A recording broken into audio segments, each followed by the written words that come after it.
Okay, let's see what's going on here now regarding what they're saying about Mr. Trump in this 24 election. And most importantly, let's see what Donald Trump is actually saying, because this is the first time that he's actually hit the campaign trail after his conviction in 34 counts of guilty. Let's listen, please. 35 past the hour, former President Donald Trump returned to the campaign trail for the first time since his conviction last week in the New York hush money trial. Trump went to the battleground state of Arizona, where he spoke to a large crowd at a Phoenix megachurch. Trump also railed against his conviction. We have to change the system. We have to straighten out what's going on in the sports. We got a rigged deal going in this whole country, and we've got to do it. And those appellate courts have to step up and straighten things out, or we're not going to have a country any longer. NBC News correspondent Vaughn Hillard joins us from Scottsdale, Arizona. Vaughn, good morning. So what was the atmosphere there like last night? Yeah, good morning, Jose. Look, this was his first public campaign event since his guilty conviction in New York, and there was about 2,000 folks inside of this mega church. It was sponsored by Charlie Kirk's organization, Turning Point USA, that is a key ally of Donald Trump's political organization.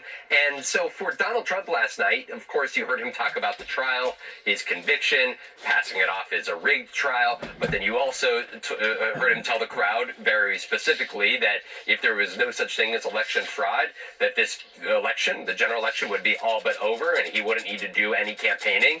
And so they need to get a win so big that it is going to protect them from any rigging that may take place. This is the type of messaging that Donald Trump brought into this battleground state here with now less than 5 months left. Of course, this is less than 3 weeks now until that first presidential debate at the end of the month in Atlanta with Joe Biden. We talked to a few of the folks about what they want to see from Donald Trump in that debate. Take a listen. I think we're going to hear a lot of truth from President Trump. I always love hearing him, be very direct. Obviously, his approach has been a little unorthodox because he's different from other candidates that we've had before. I'm expecting to see President Donald Trump be able to tell us how well the country was run during his administration, and I'm not expecting a thing out of Joe Biden. If it's a referendum on Biden, he loses. If it's a referendum on Trump, meaning if the focus is on Trump, we don't do as well. So Trump just needs to focus on, hey, here's Biden's failed strategy, here's how we should move forward as a country. After that event here in Phoenix, he went up to San Francisco for a fundraiser in Silicon Valley that brought in nearly $12 million, we're told, Jose. And meanwhile, former White House Chief of Staff Mark Meadows is scheduled to appear virtually in a Phoenix courtroom moments from now. Did you hear what he just said? Afterwards, they went somewhere and received $12 million. He raised $12 million. So, one must ask the question, if he's that much of an outlaw, if he's that much out of focus with reality, if he's that much unhinged, like a lot of people would like to present him as, how come he's raising such big numbers, regardless towards people supporting him financially?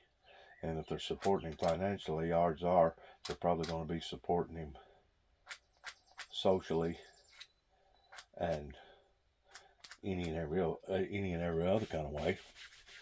I'm kind of looking through all this because I know how corrupt that the appellate courts are, pertaining to what all has gone on in my personal life. And it's really sad that it has come this far before it's really been brought out into the eyes of the public, as far as making mainstream limelight, getting out to the public as far as what's been going on with our courts towards the favoritism, the biasness, and how bigotry that they truly are whenever it comes to siding with some people versus other people, throwing them out to the wolves. And it's basically a system that has not only become fractured, pertaining to it being a broken system, but it's basically an evil system whenever it comes to attacking its own citizens and not being fair to its citizens. And there's no doubt there's certain people out there that continues to break the law, that are nothing but criminals, be it as it may, because of unforeseen circumstances, whatever may have happened in their life. Don't nobody put a gun to nobody's head ordinarily and make them go out and be a criminal. People does that on their own, and because of it, those type of people need to be punished to the fullest extent of the law. But then again, there's other people that can basically get away with almost murder, and then there's other people that can't even so much as step on a wooden nickel without somebody wanting to persecute them and throw them in jail over. And of course, whenever you present that to the media will say, oh, there's no doubt the system isn't perfect. Oh, there's no doubt there's cracks in the system. There's no doubt this. Well, I was always taught, being raised up on a farm, that if something is broke, you fix it. I was always taught, I ain't never went to Alcohol Anonymous or Drug Anonymous or any of those other types of classes out there, people with addictions like that if you expect something different by doing the same thing, that's actually a sign of insanity. So what kind of game is our politicians playing pertaining to the appellate courts, regardless whether it's in your county, your state, or your federal? What kind of game do they really think that they're pulling the wool over people's eyes in us, we the people, not seeing what either has gone on, what is going on, and what possibly will go on, especially if people such as myself and Donald Trump doesn't speak out regarding the unfairness and the wickedness of these people that want to do these things. Because there's absolutely no doubt the founder of the Windmill Ministries missions was targeted from day one towards it basically becoming a flop or being destroyed. That's the reason why I use the terminology that I was basically shot out of the gate. I was basically shot out of the saddle before I ever got out of the gate good. But yet, no, they want to tell you, oh, no, we support peace. Oh, no, we're peace-loving people. We're civilized people. We're this, we're that. Well, if you're so civilized and if you're so peaceful, how come you have attacked the innocent? And I'm not necessarily talking about myself, but if you get to looking at the pattern ever since the beginning of time, righteous men, righteous women, holy people, or people that's striving towards being holy, has been under the gun. They have been wanting to eliminate them or crucify them for the least little mistake, while the wicked and the demonic basically get away with murder. You can look at Jesus Christ. Jesus Christ didn't deserve to get what Jesus Christ got pertaining to them crucifying that man to death. They was steadily trying to criminalize him because they was inferior and intimidated by him. Matter of fact, I just got through reading last night of some material. I don't know who wrote it up. I'm going to have to study it some more, pertaining to somebody that has gotten some sort of a weirdo ideal that Dennis Jackson, known as Juby Jackson, is out to try to overthrow the government. I mean, I read that and I looked at that and I'm thinking to myself, for surely to God, there isn't people out there that's now trying to put me under the limelight of somebody that's trying to do this. Because I could literally care less about political affairs other than the fact of the things that I got to endure and the things that's going to be passed down pertaining to the children, pertaining to the grandchildren and the great-grandchildren, of the things that they're going to have to endure, the things that they're going to have to basically inherit because of our stupidity on the adult side. If it wasn't for that, and if it wasn't for the fact that the political parties intervene with the spiritual parties in trying to stop the spiritual ramification of God, I wouldn't even speak out at all about politics, regardless whether it's Donald Trump or Biden or the Bushes or the Clintons or the Obamas, going all the way back to the Reagans. and Mr. W.H. Bush's. I never would even talk at all about these things if they would have just left me alone. But they didn't leave me alone. They were steadily badgering me. They were steadily trying to entrap me. They were steadily trying to misconstrue my words by putting ideals in people's heads, just like the material that I read last night. Like I said, I don't know who done it. I don't know what agency it come from or what attorney that it come from or what law enforcement agency it come from. But whenever you get to looking at the things that various law enforcement agencies have tried to do to me for the past 30 plus years, it has actually absolutely been grueling in how that a group of people right here in Weakley County wanted to image me, wanted to put me on a pedestal of me being a homegrown terrorist to my own country, knowing, if anybody knows anything at all about our lives down here of what we had to go through during the episode of my father raising us up, knowing that we was abused by the system itself, because my father, my biological father, James Robert Jackson, was actually part of that system whenever he went to World War II and his friends got blowed up in front of him and he got shot at and he got wounded and got a Purple Heart and he come back, and then the next thing you know, he had post-traumatic stress syndrome. And to think that my mother, my other three brothers, as well as myself, had to go through such abusivenesses because of post-traumatic stress disorder, because of the system being broken to the degree that it doesn't even take care of its own, much less the community itself that let us down by not taking care of their own citizenship pertaining to my brothers and my mother, because we never was in combat. We never did go to an actual war per se. But you know what? That's legally speaking. Emotionally speaking, we did go through a war. Emotionally speaking, we was feeling the consequences pertaining to the scars of war that my father brought back from Germany and over in that area whenever they was having such massive bloodshed pertaining to World War II. We did have to endure part of the broken system because the system wasn't taking care of its own. And to think that these people in America turned on me the way that they did towards trying to promote me as me being some sort of a homegrown terrorist absolutely is appalling. And it breaks my heart every time that I begin to think about it, as far as how far would and will a group of people stoop in trying to dismantle or trying to destroy God's plan for man.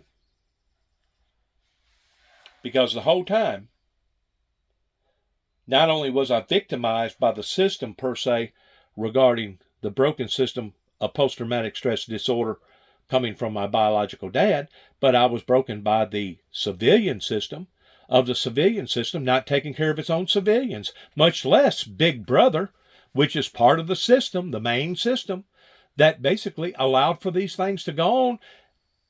And then, to top it off, here I go out into the eyes of the public, and I get romped, tromped, victimized, demonized, and dehumanized again and again and again. And the whole time, the Windmill Ministries missions here at 291 Thompson Road, Sharon, Tennessee, zip code 38255, was standing up for the things that the King James Version Bible stands up for, pertaining to the teachings of Jesus Christ regarding love, grace, compassion, the supernatural entities pertaining to the spirit world, and peace and utopia and mercy that comes from our Heavenly Father. To think that I was attacked again and again and again, there is absolutely no doubt that certain people in Weakley County, as well as Obion County, as well as Washington, D.C., from my perspective, much less what went on in my life up around the land between the lakes, up in Kentucky, much less towards what went on in my life out in Oklahoma City, Oklahoma.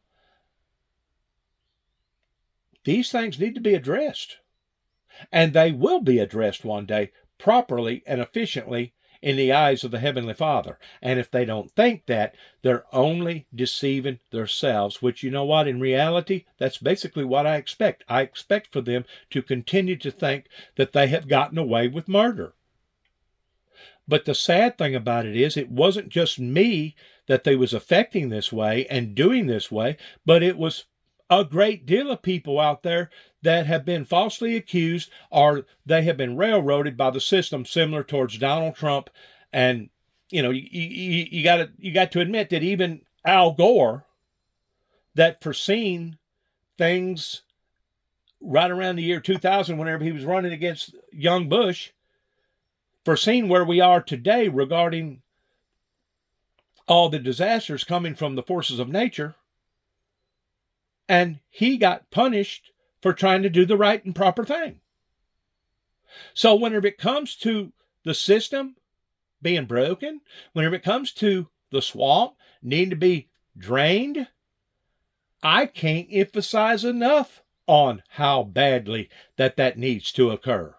Especially whenever it's going on here in the USA, and especially the way that they brag about their Constitution, and they beat their chest towards what kind of good individuals that they are, pertaining to them being decent and respectful, pertaining to them being civilized and all the above. But yet now they want to scrutinize their own people to death, to the point that if you ever make a mistake in your life, the next thing you know, your credit's ruined. The next thing you know, you can't get a decent job. The next thing you know, this happens to you, that happens to you, to the point of basically pushing you plumb out into the existences of nowhere, pertaining to you becoming homeless almost, or some of them do. But they want to tell us how decent and how fair that these people are, but then they allow for millions of people to come over the border that are unannounced, and we have no earthly idea towards who they are, what they've done in their past, or what they're going to do in the future regarding their evil motives, their sicknesses that they bring over here. And I ain't just talking about medical, physical sicknesses. I'm talking about emotional sicknesses. I'm talking about spiritual sicknesses. We have been inundated in America for the past 30 plus years since a mistake was made pertaining to the Ronald Reagan administration. And now, today, people are paying for it. But yet now, whenever people such as myself gets on the podium and we start talking, oh, just ignore him. He's this way. Oh, just ignore him. He was abused as a child. Oh, just ignore him. He was a this. He was a that.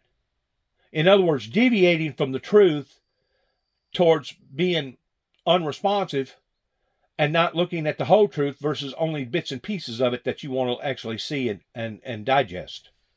It's called a state of denial. And that's what this country has been a part of now for so many years. Just like I was talking to a couple yesterday, an elderly couple, that I guarantee you, whenever it's all said and done with, whenever it actually comes down within 2 weeks of the actual presidential election, which some people say there's not going to be an election because it's going to turn into a bloodbath over here, which I hope to God that it don't.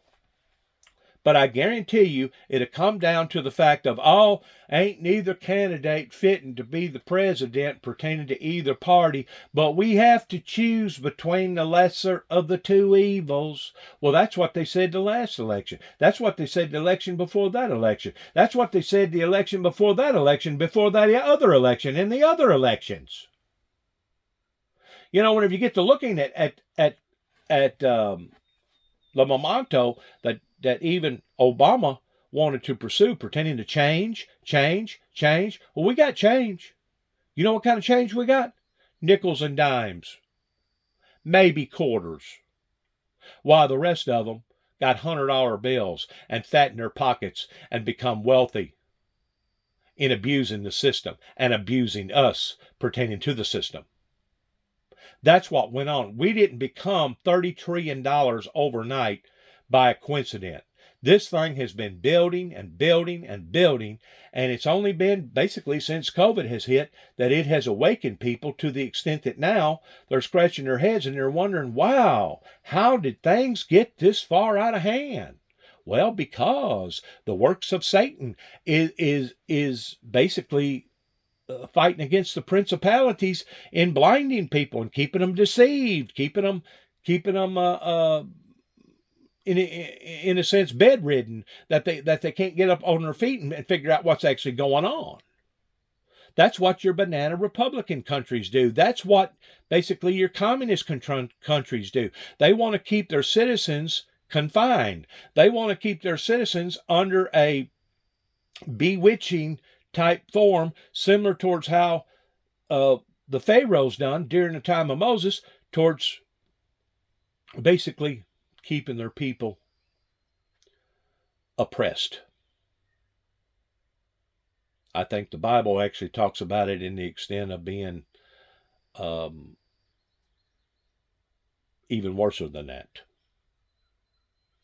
And believe it or not, in ways, we are oppressed, though they may not be putting chains around our necks and using whips to beat us with and tying chains around our ankles.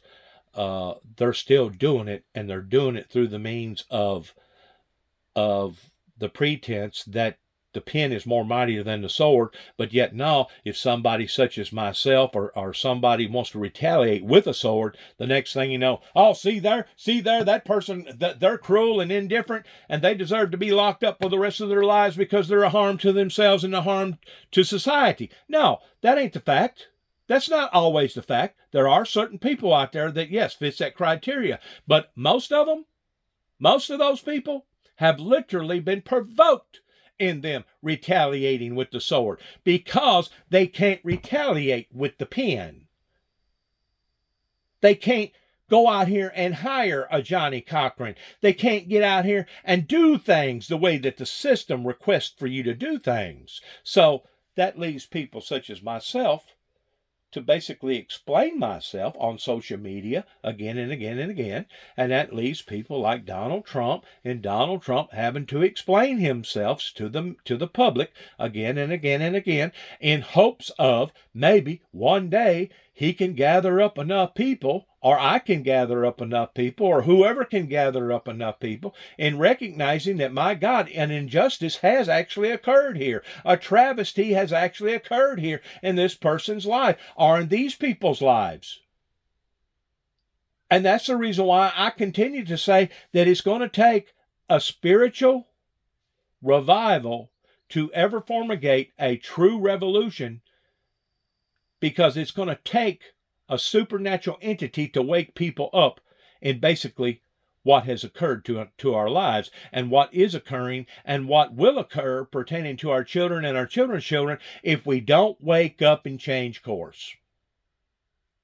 Because whenever it comes to presidency, I don't hear of them coming up with new founded ideals other than, and I hate to use the expression of it being Biden, pertaining to the new Green Deal, pertaining to a changeover from using fossil fuel to basically battery and solar and wind, and harnessing different other items to be able to create energy, because the world right now is in a energy shortage.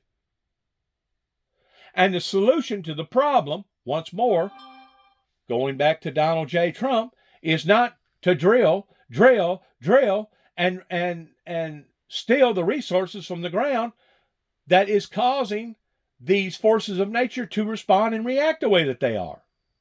Please listen. It's sickening. Case about it. Right. Arizona's an active place. Mark Meadows, as well as Mike Roman, who is the election day operations director for Trump's 2020 campaign. Both of them are coming for a virtual arraignment here today ahead of their official mugshot and booking. Of course, they are one of the 18 co-defendants stemming from that indictment from the Arizona Attorney General back in April over the alleged alternate elector scheme here. We are still awaiting 3 other co-defendants to go through their arraignment here later this month. At that point in time, this trial process will begin to proceed here. But again, when we're talking about this alleged alternate elector scheme, not only are there charges that individuals are facing here in Arizona, but Georgia, Michigan, and now the latest in Wisconsin as well this week, Jose. Vaughn, Hilliard, and Scottsdale, thank you so very much. And with us now to talk about this and more is Brandon Buck, former press secretary to former House Speaker John Boehner, and a former press secretary to 212. I'm gonna go and say this because it's on my mind pertaining to Scottsdale, Arizona. Scottsdale, Arizona is right out of the main theme from where Bill Luke Chrysler Dodge was on Camelback Road, but Scottsdale basically is still part of the metro area pertaining to Phoenix, Arizona, because during the summer months of population-wise in Phoenix, Arizona, is somewhere around, the way I understand it, it's well over 1 million people. But then in the winter, they gain about another 400,000 to 700,000 people because of all the snowbirders going down to that area, escaping all the cold coming from the Rockies and up toward Washington and Portland and other areas of the West Coast. Scottsdale, if I'm not mistaken, that's where they built a huge auditorium over there.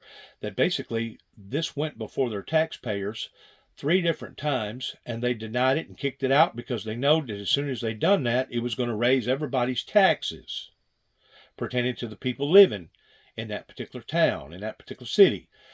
Because Phoenix, Arizona has really, really grown compared to what it was back in 1982 whenever I first went out west, and I stopped off there temporarily and seen how, to me at that time, was crazy that anybody would have built a city or a town in the middle of a desert.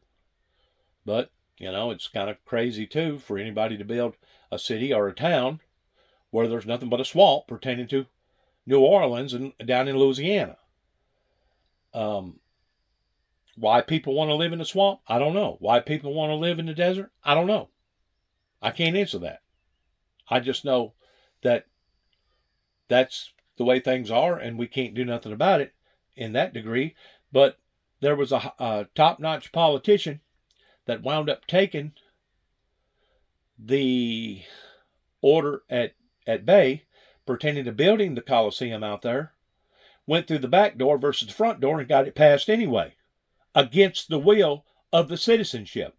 Now, that's the type of bamboozling, or that's the type of destruction, deceitfulness that a lot of these politicians have been doing again and again and again, regardless whether it's just in one city or one town or one state or in all the states, that has basically caused this great nation to basically be at the verge of bankruptcy. And until the American people wake up to this and do something about this, it's one thing to recognize it, and it's another thing to actually act upon it. Until they're willing to act upon it, we're going to continue to take 1 step forward and 2 steps back. 1 step forward and 2 steps back. So whenever Donald Trump talks about the destruction of this great nation, he's not lying. He's not pulling people's legs. He's actually talking about the truth, because we cannot continue on the road that we're on in being a self-sustainable nation unless something drastically occurs. And what that occurrence is going to be left up to we the people, and whether or not we're going to do it in a civilized way or we're going to do it in an uncivilized way. And that's exactly what the enemy across the pond wants. He wants to see us back in action towards basically destroying ourselves. And once we become so weakened, once we become so depleted, then the enemy will walk over here and basically take us over and hardly put up a fight. Now, if that's the road that the American people wants to continue to be on, then continue to do what you're doing towards choosing between the lesser of the 2 evils. And the fact of the matter is, the Kennedy uncle to JFK basically got bought out, sold out, and basically throwing the towel in the ring siding towards the Democrat Party. That way, he didn't take away from the Democrat Party, but he was promised to his family and those surrounding his little circle, "Oh, we'll take care of you. Yeah, you'll get the steaks instead of the crumbs that falls from the master's table. We'll take care of you." See, people being sold out, people being bought out, people no longer standing true to their convictions.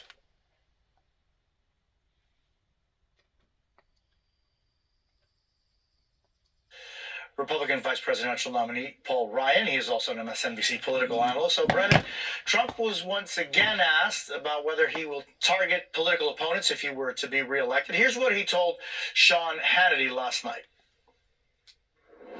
People are claiming you want retribution. People are claiming you want what has happened to you done to Democrats. Would you do that ever?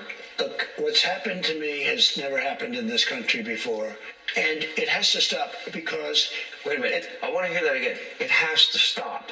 Well, it does have to stop because we're not going to have a country... So, Brennan, the former president's made a number of And I'm just going to bring this out real quick. I've always been taught that double jeopardy was against the law in America. Double jeopardy is against the law. In other words, they can't persecute you for the same crime that they've already been persecuted for, especially since you've already done your deed in paying your debt to society because of the boo-boo that you made. But yet now, because of the computer and because of the internet and because of social media, it's got to the point now that everybody knows everybody else's mistakes and boo-boos, to the point that it affects your credit, it affects you going out here and getting a loan, it affects whether or not somebody's going to hire you or not hire you. It affects everything. They want to persecute their own citizens, but yet now the people from Mexico are the illegals that come over here from Mexico that's coming through the back door. We don't scrutinize their lives because we don't know nothing about their lives. How much more unfair can you get pertaining to Big Brother wanting to keep everybody's noses to the grind, especially those that make a mistake, regardless whether it's on a mistake or a stupid mistake, whatever. But yet now, all these other people, we don't have a clue whether or not they're rapists, murderers, whether or not they're on drugs, whether or not they have plans of coming over here and actually trying to overthrow the government, because I promise you, that is not what my intentions are. My intentions was always been and will always be to stand up, be a messenger before the crowd, telling people about the Bible and telling people and advising them about the advisories coming from the Bible. That has always been my primary objective, and it will always be my primary objective, because I could care less about standing up and showboating myself before the people. That way they can applaud and clap and oh and ooh and ah pertaining to the things that I've done for them, pertaining to the worldly world. What does the Bible say about loving the world? If you love the world, you're a hater of God. That's what the Bible says. And, of course, I've realized that the differentialness of all this, that you can't actually hate the world per se, but you do dislike the things that the world is about, and you do dislike the things that these evil, cruel people are doing by taking things and manipulating them the way that they are for their own benefit, while others, the working class, the unfortunate people, basically get sifted through the cracks. Now, if I can see these things without even a high school or a GED education, how come other people out there can't see the same stuff? They can. They can see it. Just like Donald Trump can see it. But the majority of the people ain't going to speak out, because they're afraid if they do, well then they're going to persecute my life the way that they did that poor old Joe. Or they're going to do him the same way that they done Al Gore. They'll basically throw him to the wolves, or they'll do him the same way that they done the preacher man that's been preaching about all these things, towards basically trying to take him and pursue him as him being some sort of a terrorist, some sort of a criminal. Well, that's exactly what they've done to all the prophets of God, including Jesus. They tried to criminalize them because they didn't like the truth, the whole truth, nothing but the truth. And that's exactly what our system was based off of. And whenever we're no longer functioning under those pretenses, then we are in trouble. We're kind of different comments on this issue in recent days. Have you been able to figure out what Trump's position on retribution actually is? Well, what I do know is there are a lot of people around Donald Trump these days who think that this is completely in bounds and something that they should absolutely be doing. It's hard to ever know exactly what Donald Trump is, fanning the flames just for attention or whether he actually believes it. But there's been a dramatic shift in the Republican Party around these issues. The word lawfare is thrown around a lot right now. Should It is be. accepted by a lot of people. Should that, be. not only was he treated unfairly, that there is a payback that is due. Now, I think there's real questions of whether he can actually execute that. I mean, there are systems in place. You have to have a judge and a jury and a whole bunch of people in your administration, career officials willing to go beyond norms to do such a thing. But I wouldn't put it past him to try it. And I think it's something we really need to pay a lot of attention to because it has to have really serious impacts for not only for the people he's targeting, but our entire system of government. Yeah, and Trump also said last night that he will announce his vice presidential pick at the Republican National Convention in Milwaukee next month. NBC News is reporting that Trump's four top prospects are North Dakota Governor Doug Burgum, Senators Marco Rubio of Florida, Tim Scott of South Carolina, and Vance of Ohio. NBC News was first to report the VP contenders recently received vetting material. Said, you were press secretary for Paul Ryan, who was Mitt Romney's running mate in 2012. What does the vetting process look like normally at this point?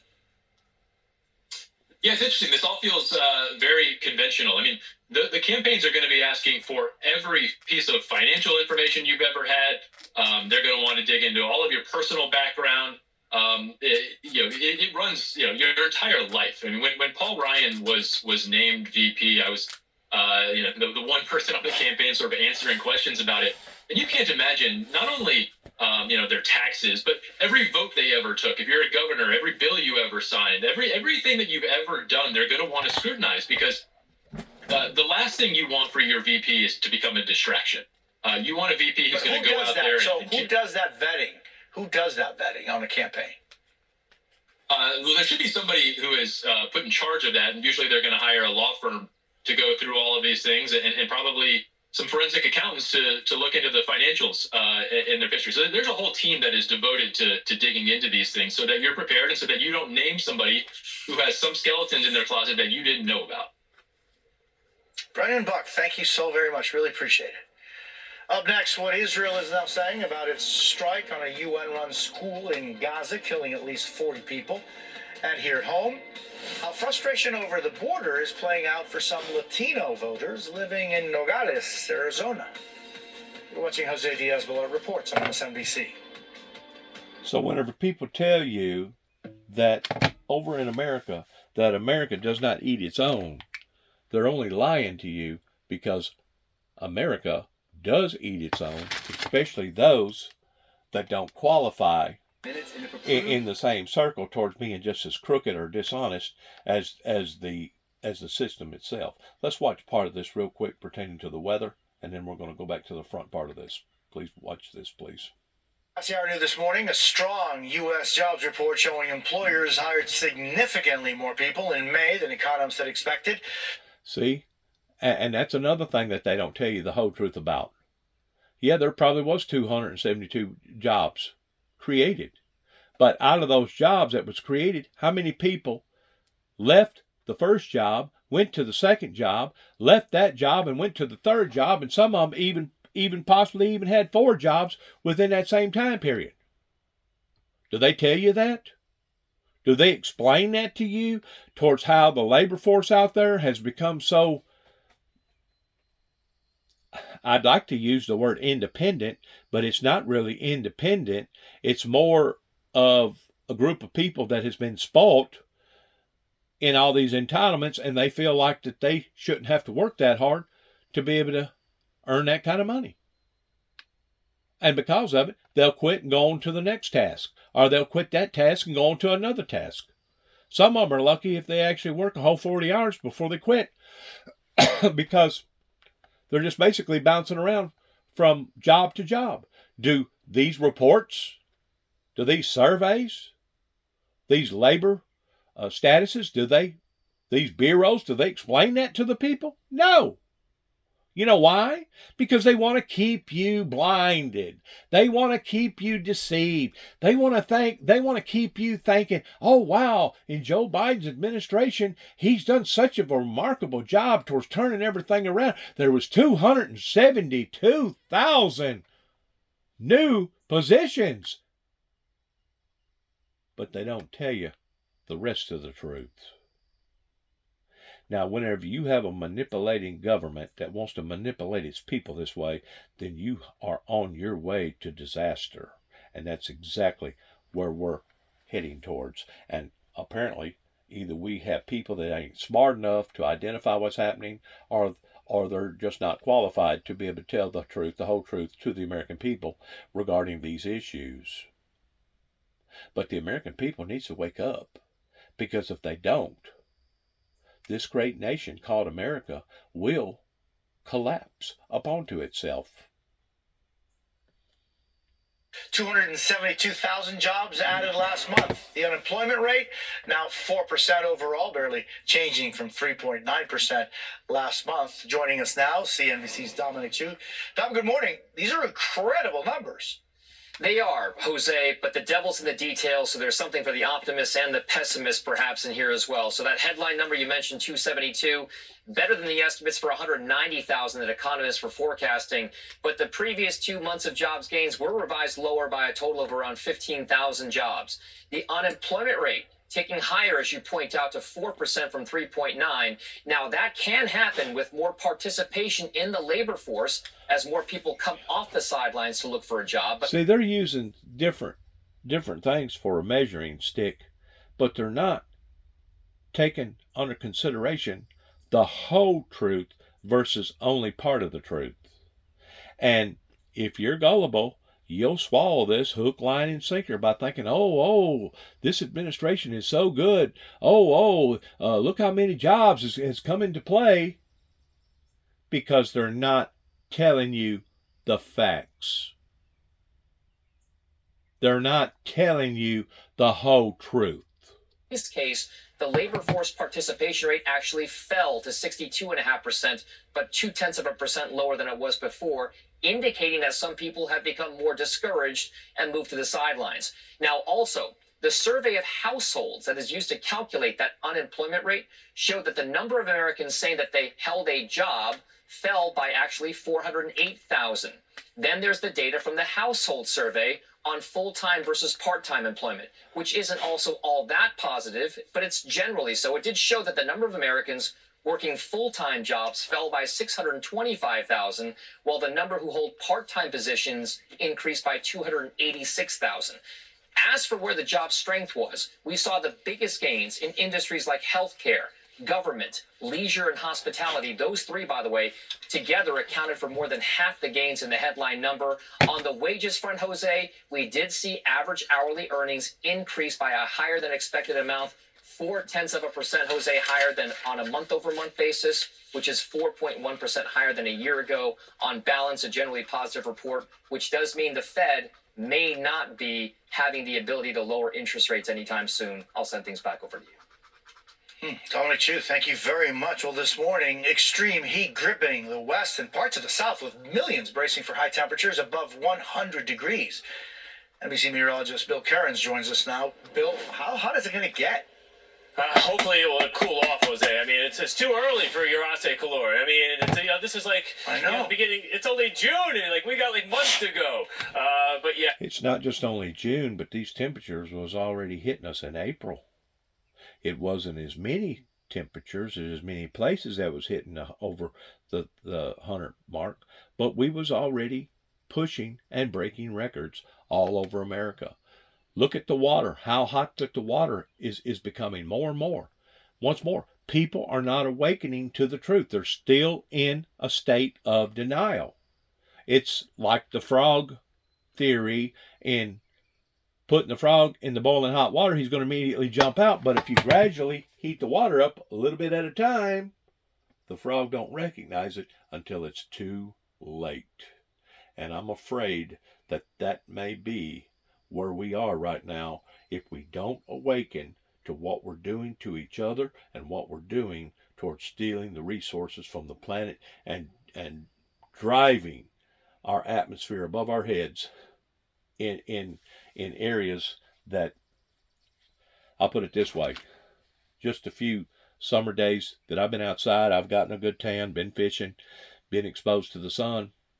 The sun, to me, now it may be because I'm taking medication, I don't know, but the sun, to me, is very, very intense in comparison to what it was last year, the year before. And if I compare it, going all the way back whenever I was just a young lad growing up, we didn't have to put on sunscreen whenever we was out there driving a tractor without a cab on, day after day after day. We didn't have to put on sunscreen when we was out there hoeing weeds in the beans and picking tomatoes and picking sweet corn and watermelon and strawberries. We just got out there in it every day. Well, if it was such of an effect towards creating skin cancer back then, I think they would have developed some sort of sun screen barrier back in the 60s or the 70s. But that didn't come into play until basically somewhere around the late 80s or 90s, pertaining to now recognizing, and I forgot the name of the proper name for skin cancer, but now it's nothing uncommon. You know why? Because the sun is more intense. You know why? Because the ozone layer has been broken down. You know why? Because of all the carbon dioxide going up into the upper atmosphere. People still driving taking their vacations, still got their money towards destroying the planet. So whenever they talk about peace, it's not just a joke, but it's a sick joke. Whenever they talk about environmental crusades towards wanting to straighten out the planet, it's a sick joke. Because if there really was seriousness about this, they wouldn't just be talking the talk, they would actually be walking the walk. And that's not what I'm seeing. And because of it, destruction, just as the Bible talks about, woe be unto the inhabitants here upon to the planet whenever you shall start to see these things occurring. Over in the book of Revelation, the 12th chapter, it's very clear in telling you, woe, woe, woe be unto the inhabitants whenever you shall start to see these things occurring. Even Jesus in his teaching said, flee into the mountains. Even Jesus said that whenever you shall start to see these things, know that the desolation is nigh, indicating that we are right here at the end of civilization as we know it because of what we're doing to the planet. That these will all be the great sorrows that will fall upon humanity in these final and last days. You got to put all the dots together, and you can't just look at part of the truth. You got to look at all the truth. If not, you're going to be blinded, and you're going to be blindsided, and the next thing you know, all this is going to come up onto you, and you're going to wonder what the hell happened. Why, there was people like me and Al Gore and other people out there telling you what was going on, but you didn't want to listen to us. You didn't want to hear what we had to say. So basically, it leaves me at the stance of shaking off your feet, digging in, just like I got on the side of my truck, digging in, and waiting for the inedible. In other words, shake the dust off your feet and either dig in or move on, because this society has become doomed to the degree that they're basically dooming themselves. And the worst thing about the society that's dooming themselves, it's one thing for an adult society to be only dooming the adult society, but they're not only dooming the adult society, but they're dooming their own children and their own children's children and their own future. Now, if that does not put a different perspective upon evil and demonic, especially people such as myself, towards trying to help these people and putting out advisories while they're steadily trying to misconstrue the things that I'm talking about and trying to put me in the arena of me being either psychologically, emotionally, chemically imbalanced, or better than that, let's try to prove to the people that this guy is a homegrown terrorist because he was falsifying files. That's what the county seat up here in Weakley County was trying to do. That did do. Because of a corrupt judge, because of a corrupt attorney and because of a corrupt prosecuting attorney. Well, let's mark him. Let's stain him. We couldn't pin him towards him being psychologically, emotionally, chemically imbalanced, towards him being a harm to himself or harm to society. We've already done run him through the mill now 4 or 5 different times. We really and truly wanted to do an lobotomy on Mr. Jackson, the same way that they done an lobotomy on JFK's niece, that basically ruined her life completely. We really wanted to destroy Mr. Jackson completely. We couldn't just come right out and just get a doctor to do this because Mr. Jackson was smart enough to know the things to say. And most importantly, Mr. Jackson knowed the things in not to say. So Mr. Jackson had to wait for the right time to be able to stand up, to truly be recognized. In the meantime, and this ain't completely true, but in the meantime, Mr. Jackson had to go out west and get on national TV to make a name for himself, pertaining to the corruption that was going on in the government cover-ups, pertaining to the Waco, Mount Carmel, Texas incident that was tied in with the Oklahoma bombing.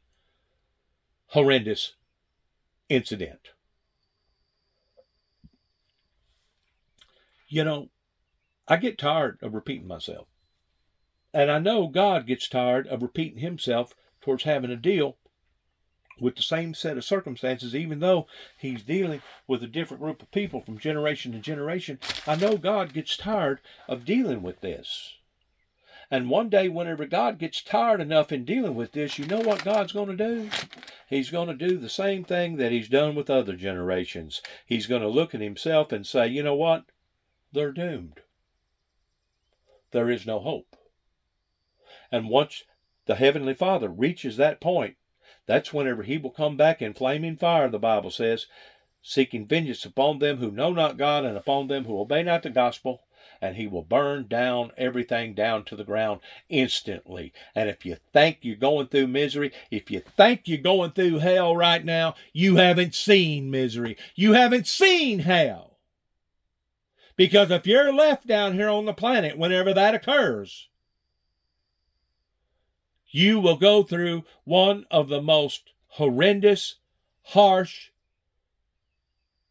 worldly events that has ever been brought to the existences of the world. Because the Bible clearly says that it will be a time of trouble, such as was not since the beginning of time, that will fall upon humanity in the final and last days. So what you're looking at, whenever you look at these maps right here pertaining to different areas being in the pink or being in the red, do you really think, use your head for a minute, do you really think that Phoenix right now that's in the pink, do you really think that they're going to be in the pink, let's say 3 weeks from now?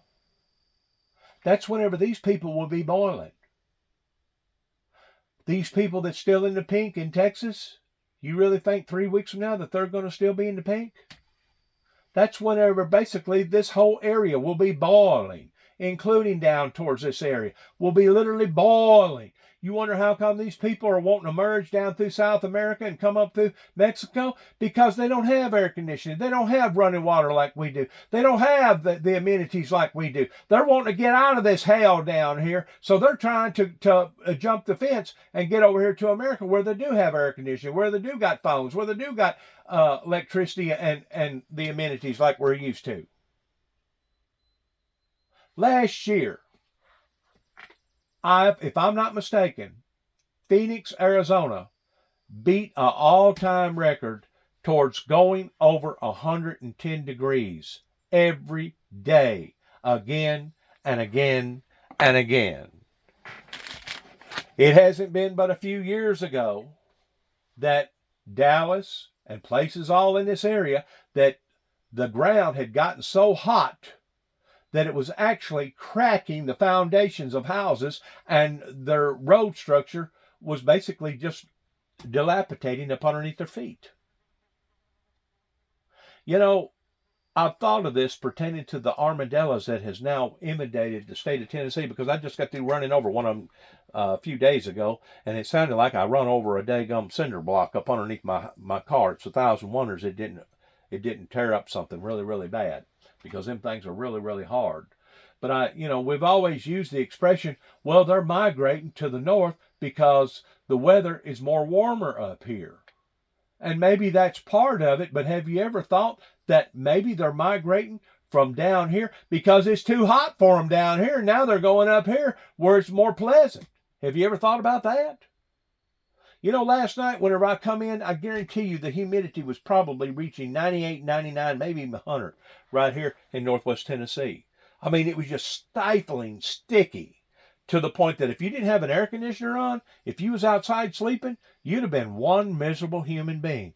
And I'm thinking to myself, well, where's all this humidity coming from? Is it just coming from the upper atmosphere? Or is it possibly because the ground is so hot that what rain that we have gotten in this area now turns it into nothing but a sauna? And because of it, our humidity rate goes up into the 90s. One good thing about out here in this area where all the sand is, their humidity level ordinarily stays down. In other words, if you get in the humidity range in the 40s, that's considered really, really high out there, because most of the time their humidity is below 10%. And they call it a dry heat. And because it's a dry heat, you'll hear some people say, well, it don't affect you near as badly. Well, it may not as far as from the human touch, but I guarantee you whenever it gets hot enough that it dries up all your seals in your RVs and you wind up having all kinds of water leaks, or it winds up getting hot enough that it can literally blow the windshield plumb out of an automobile if you don't roll some of the windows down. If it gets hot enough that it can literally fry the asphalt to the degree that it'll literally burn your shoes on your feet and burn your feet in your shoes because it's so hot. They claim the first 10 minutes, if you leave a child in an automobile, the first 10 minutes is the most crucial. It's because it'll go from the automobile being a casual, let's say 70 degrees, 68, 70 degrees, that it'll jump up from that to 110 to 120 in less than 10 minutes. And then they go from 120 on up to possibly even 180. So the first 10 minutes of leaving a dog or a child in an automobile is crucial towards making sure you get them people out of there, or you get them animals out of there, because most of the time your body cannot adjust to that type of differences of temperatures going from, let's say, 68 to 72 degrees up to 110 or 120 degrees in less than 10 minutes. That's whenever you basically go into shock.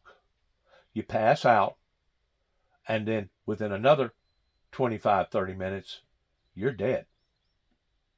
I'm going to say in temperatures like that we was receiving all last year, and all the South down here, that in an automobile, especially with the windows up, if you can last more than 30 minutes, a child or an animal, it's only by the grace of God.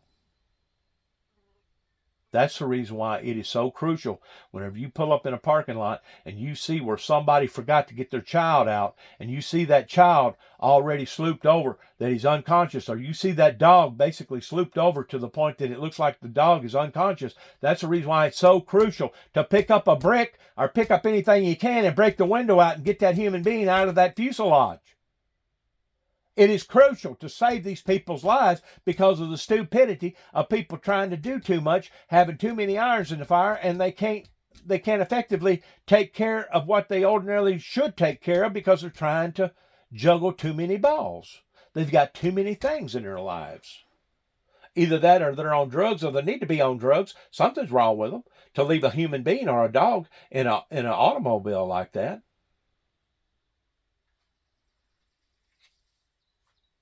I'm going to tell this story real quick, and then I'm going to let it go.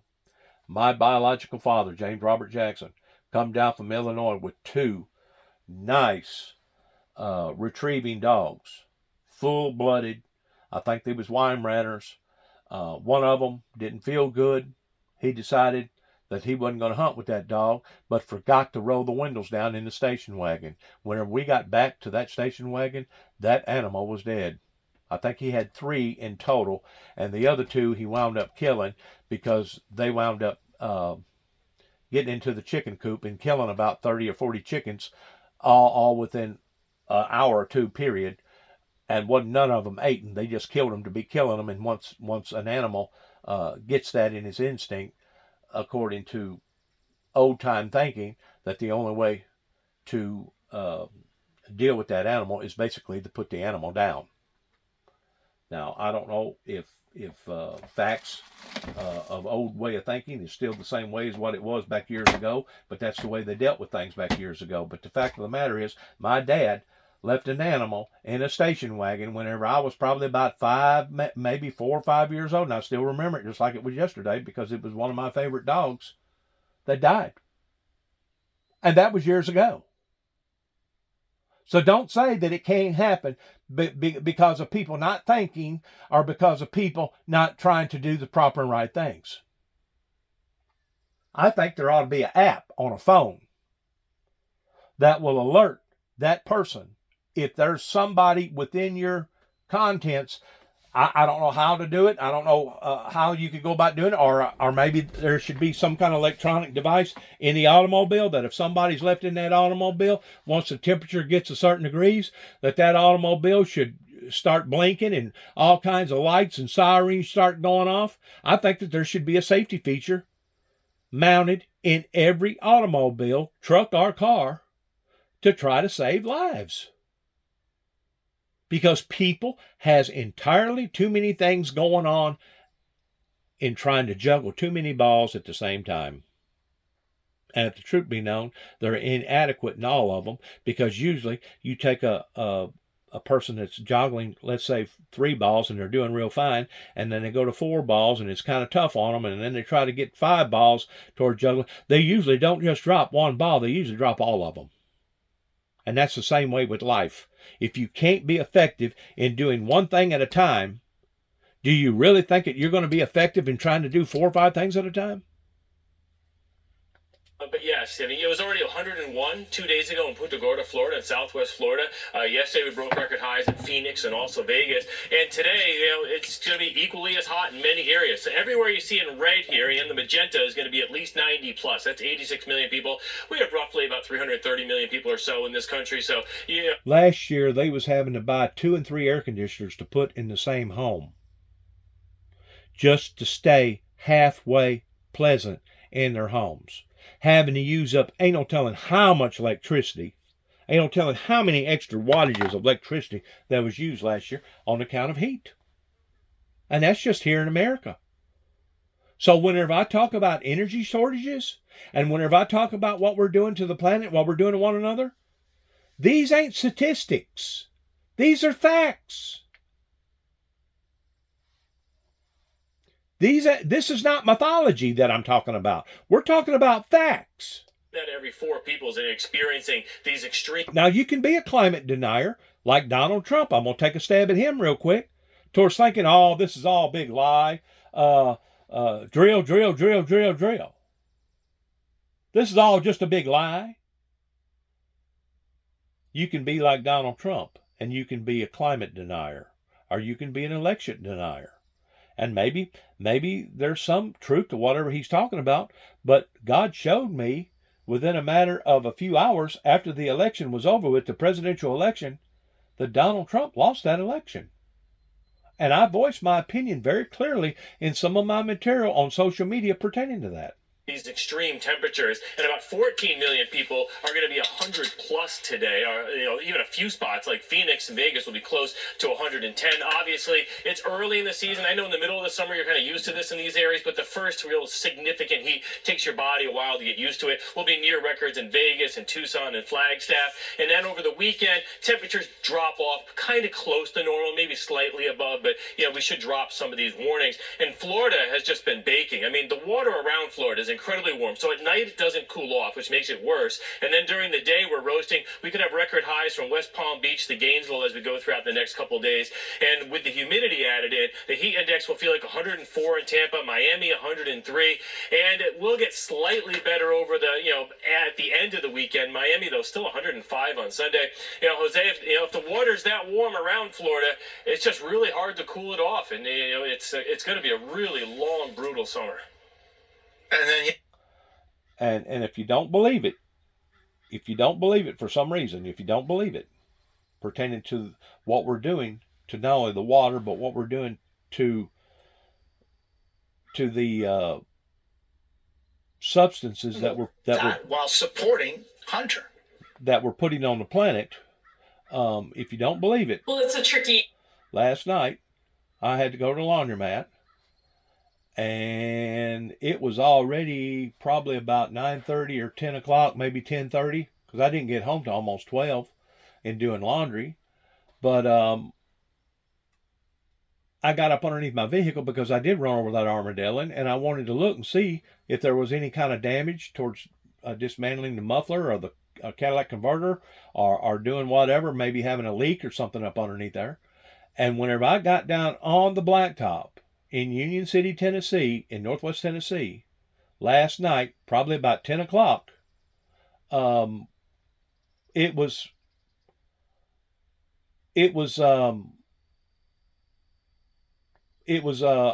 mind-blowing pertaining to how hot that the asphalt was in comparison to how much that the atmosphere had already cooled off around me after the sun went The down. unemployment rate ticking higher, as you point out, to 4% from 3. So whenever people tell you Happen with more participation in the labor force as more people come off the sidelines to look for a job. But in May's case, the labor force participation rate actually fell to 62.5%, but 0.2% lower than it was before. So whenever people tell you that these facts are not facts, that it's all your imagination, you better look at them and tell them you're a liar and you're a deceiver and you don't know what you're talking about, and you need to keep your mouth shut, because the planet is warming up and the water's warming up and the concrete and the asphalt and everything else that we're adding to this planet is warming up. And it holds the heat, indicating that the following next morning, whenever the sun comes out, bingo, now the side of your brick wall even gets that much more hotter, that much more quicker. And then the following afternoon, whenever the sun goes down, it holds heat that much longer, and it continues to do that. Night, day, night, day, day, night, day, night. We continue to basically be like the frog, the theory of the frog being in the water, that if you do it slowly, real slowly, the frog will not catch on quick enough in identifying that the water has become so hot that now it's going to destroy the frog. It's going to kill the frog. Because now your body has become adapted slowly to what's happening. To where if you was to take the frog and throw the frog off into the water real quickly while the water was boiling, he would immediately jump out. People don't understand that concept. Or they're not qualified to understand that concept. That's what's happening to us on the planet. And if people don't awaken to it, we're doomed. We are absolutely doomed as a society. Battleground state of Arizona, where he spoke to a large crowd at a Phoenix megachurch. Trump also railed against his conviction. We have to change the system. We have to straighten out what's going on in these courts. We got a rigged deal going this whole country, and we've got to do it. And those appellate courts have to step up and straighten things out, or we're not going to have a country any longer.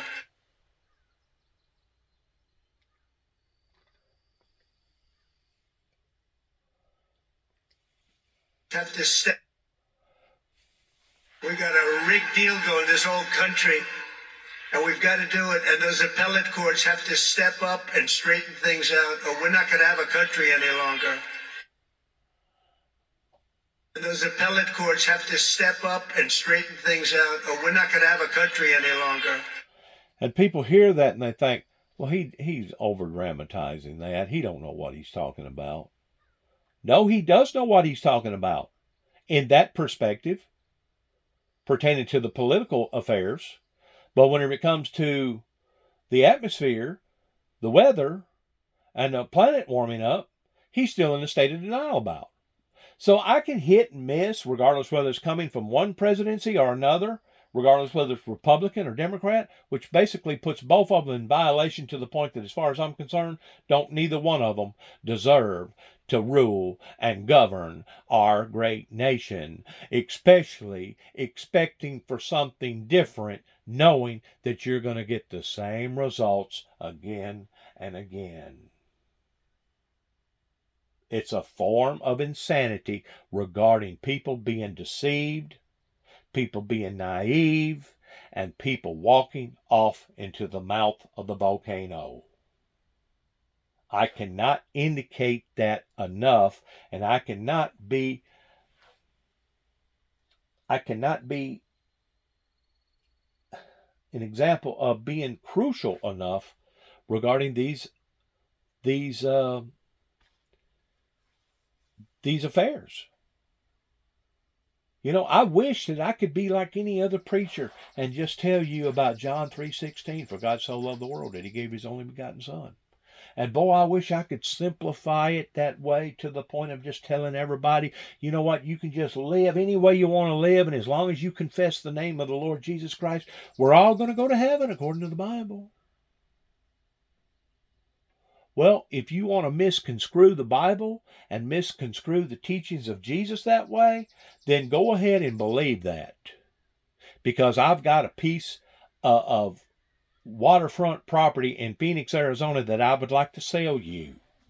Oceanfront property that I would like to sell you in Phoenix, Arizona. If you believe that, you'll believe the story about the oceanfront property in Phoenix, Arizona, which you know good and well that's a lie. So is that what you want to do? You want to continue to plow through this thing by believing one administration lie after another administration lie after another administration lie? You know, there comes a time in kicking the can down the road that one lie trying to cover up another lie, eventually somebody's going to have to pay Peter in trying to pay Paul because you kept borrowing from Peter and you never went back and tried to pay Peter. Somebody's going to have to give an account. Somebody's going to have to awaken. Because to think that this great nation is going to continue on the track that it's on in being a self-sustainable nation, you're only deceiving yourselves.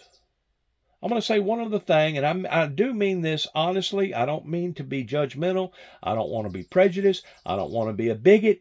I don't want to think that I'm being unfair. But I did go to Jackson, Tennessee the other day because I had phone problems and I had to get a new screen on my phone. While I was in there, I went to my old boss man's place and I talked to the parts guy there for about 45 minutes.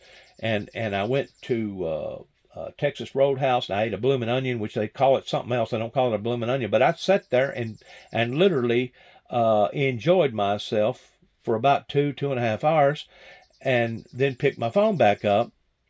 But I went to Walmart, and I haven't been to Walmart in Jackson now for several years because I had a conflict with my ex-wife regarding Walmart down in Jackson, and because of it, I thought, well, you know what, maybe it'd be better if I just steered clear of that particular Walmart. It wasn't nothing official. Since then, my wife is retired, or my ex-wife has retired, and she's no longer living in Jackson. I believe she lives in New Bern, if I'm not mistaken.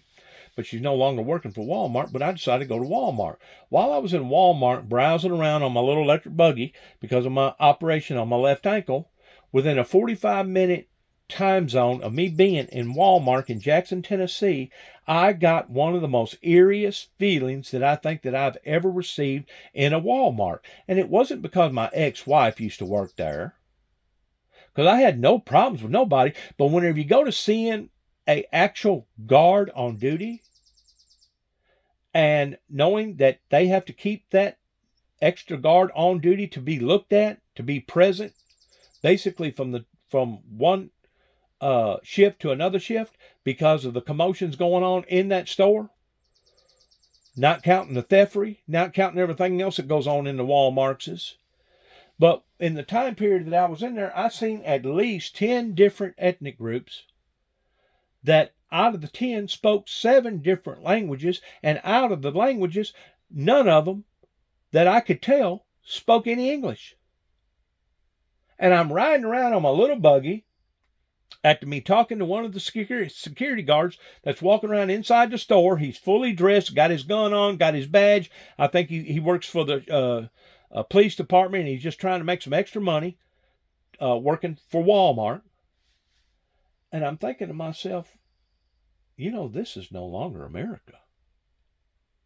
Whenever you get around groups of people, and one of them speak in this language, and another one is speaking that language, and another one looks this way, and another one looks that way, and with the guard being in there, and what the guard told me about as far as the disruptions in the store, and some of those disruptions was actually coming from some of the employees. It wasn't just all the customers. Some of it was coming from the employees themselves in trying to maintain order in the store. I just got one of the most eeriest feelings before I left there, thinking to myself, you know what? I don't think I'm never coming back to Jackson Walmart ever again, because of the uncomfortable feeling that I felt towards being infuriated and intimidated as a true red-blooded American. And like I say, I don't mean that in a negative way pertaining to the people that come over here legally that want to better their lives.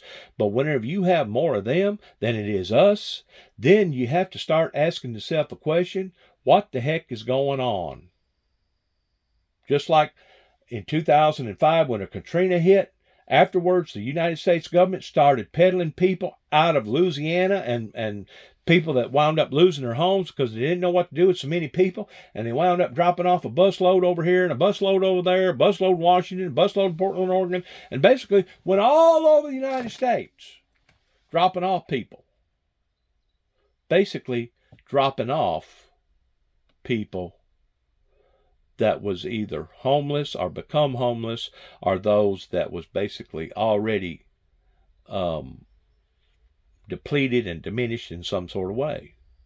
Just like what's going on right now over in Texas with the governor taking all these illegals and dropping them off in different places. Somebody told me that just the other day they dropped off a load over here in Dresden, Tennessee, a whole busload. Just open up the door and say, good luck. There you go. How much more is the American people going to have to stand in basically watching our great nation become hijacked by our own politicians that don't know how to take care of us, don't know how to take care of their own people? We'll give them a Obama phone and give them all kinds of rights whenever they come over here. Some of them don't have to pay taxes for 7 years. We'll give them all kind of incentives, maybe even a place to live. But your own citizens, you're crapping on? And now the citizens has to now deal with so many different languages. Like I was telling somebody the other day, I was in Lowe's and they advertised something. They advertised it first in English, and then they advertised it secondly in Spanish. Why would Lowe's do that? Because Lowe's knows that with it being involved with the construction industry, their clientele that comes in and out of Lowe's getting hammers and saws and plywood, probably about 25% of them are Mexicans that cannot speak English and cannot understand English. So whenever they advertise something over the PA, they not only do it in English, but they also do it in Spanish. Just like whenever I was down in Miami, Florida, and I got called upon by the Social Security office to go to the nearest Social Security office that they had something that they needed to discuss with me to clarify something. And I went, because at the time I was working in Homestead, Florida. Didn't stay down there but a couple weeks, 2 or 3 weeks. It was basically in the fall, long about October. And I went to the Miami Social Security office, and as soon as I go in there, I have difficulty in communicating with people because can't nobody in there speak English. Nobody in the American Social Security office in Miami, the Social Security office that I went into at the time, could speak not one word of English. And I had to sit there for about an hour and a half before they found somebody that could translate Spanish to English, English to Spanish, before I could actually conduct my business as an American red-blooded citizen. Now, whenever it gets to the extent that now it's affecting my life, it's harming my life, it's affecting my life, then is whenever the American people need to stand up and say, you know what, enough is enough. Because we are on a trajectory right now of doom and gloom pertaining to the American people. And if they don't awaken, it's over. So whenever Donald Trump and people like Donald Trump, even myself, wants to put out advisories towards telling the truth, you need to quit sniggering and laughing about it, because it's coming, and it's coming near a neighborhood near you, just like the Walmart slogan.